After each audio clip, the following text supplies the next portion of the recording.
तुम अच्छी माँ दे दो, मैं तुमको अच्छा समाज दे दूंगा। तुम अच्छी माँ दे दो, मैं तुमको अच्छा माशरा दे दूंगा। तुम अच्छी माँ दे दो, मैं तुमको अच्छी विरासत दे दूंगा। लेकिन हम पूछते कि इस अच्छी को पूछे रसूलुल्लाह किसको कहते हैं, अल्लाह किसको कहते हैं, आखिरत किसको कहते हैं? अगर ये बेटी नहीं बताती है शर्मनाक बात, अलमनाक बात, दर्दनाक बात, कर्मनाक बात है और उस पार के लिए इंतहाई खतरनाक बात है।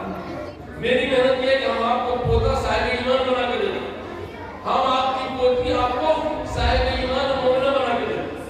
तो अकायदे इस्लामी 100 मरतब की जाती है, जो बहुत जैसी तो बुनियादी बात चीजें इदारे ने छाप भी लिया और फिर उसका मुकाबला जाती निजाम रखते हैं।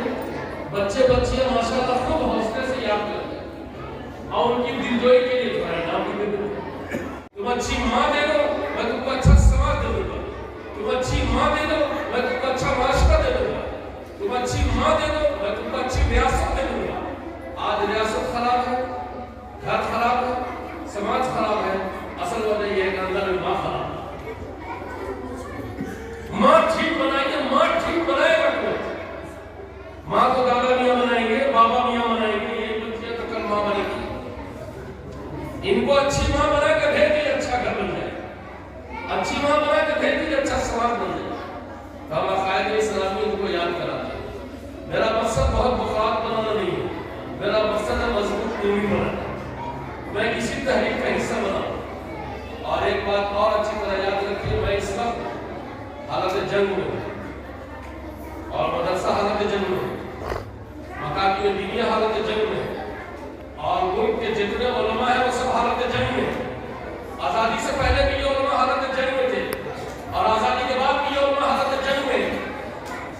पहले जंग हमारे मुल्क दुश्मनों से थी और आज हमारी जंग मुल्क की जहालत से। आज हमारा संघर्ष मुल्क की जहालत के खिलाफ है। आज हमारी लड़ाई नई नस्लों में बढ़ती हुई गुमराही के खिलाफ है। इसलिए मुसलमानों, बड़े बूढ़े बुजुर्गों सुनो, उलमा जितने हैं इस मुल्क में और मकाती व मदारिस और मसाजिद से जुड़े हुए, ये सारे उलमा हालत जंग में। अगर जंग में सिपाही ने साथ छोड़ दिया तो कमांडर की मौत हो जाएगी और जंग हार जाने पर मजबूर होंगे। अगर आपने इन उलमा का साथ छोड़ दिया और जिहादत में आपको शिकस्त दे दी और इल्म आपसे उठ गया तो मैं समझूंगा उसी दिन कुफ्र में होगी। इसलिए जो लोग हालत जंग में हैं उनकी पुष्ट बनाई छोड़ना मत भूलिए, कभी मत छोड़िए अपने आप से ही। जो लोग जिहाद के खिलाफ जंग लड़ रहे हैं, लड़ाई लड़ रहे हैं और जिहाद की लगी हुई आग को बुझा देना चाहते हैं, इनके पुष्ट पर रहना आपकी जिम्मेदारी है। अगर आज के दौर में इन उलमा के पुष्ट पर, मकामी दीनिया के पुष्ट पर, मदारिस इस्लामिया के पुष्ट पर अगर आपकी फौज नहीं रही तो दुश्मन को के आंख खोले हुई है और वो इस मिशन पर है कि हम देखें इन कमांडरों के पीछे से अगर इनकी आर्मी साइड मार दिया तो वो दिन मदरसा इस मुल्क में तहस-नहस हो जाएगा, बर्बाद हो जाएगा। फिर जो बचेंगे वो ये कहेंगे, कभी कोई फकीर बना और आजिज़ मोहम्मद अल्लाह नामी को याद नहीं था जो ये कहता था मेरी कब्र पर जाकर भी बोलेगा तो भी फिर वो बात नहीं लौट के आ सकती है। इसलिए आज इन हालत जंग में जो लोग हैं उनके साथ रहने का अहद कीजिए।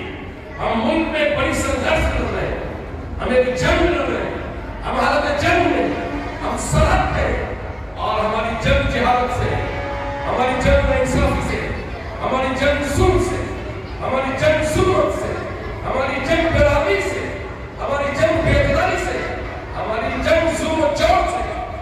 ऐसे कमांडरों और ऐसे सिपाहियों और ऐसे आर्मियों की पुष्पनाई करना मोहम्मद रसूलुल्लाह सल्लल्लाहु अलैहि वसल्लम की उम्मत की जिम्मेदारी है।